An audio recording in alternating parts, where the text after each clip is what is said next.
Sumasambulat sa buong Pilipinas. Sonshine Newsblast. Showbiz Newsblast. Alang sa tong showbiz news, nagpasidaan sa posibleng legal nga aksyon ang kampo ni Jennie Kim sa Blackpink batok sa Malisyosong nga post nga nagkatag karon sa internet. Sa malapaseng agency nga Ad Atelier, adunay video clip nga mikaylap online nga magpahinungod og laing-laing espekulasyon ug wala mapamatud ang mapahayag batok sa K-pop star.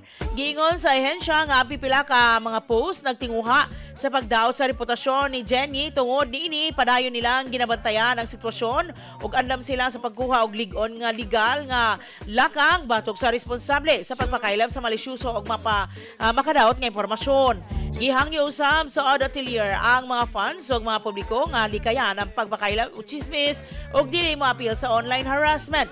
Si Jennie Kim usa ka gihapon ka pinakailadong miyembro sa K-pop group nga Blackpink ug nagpadayon sa iyang kalihukan sa musika ug solo nga mga proyekto.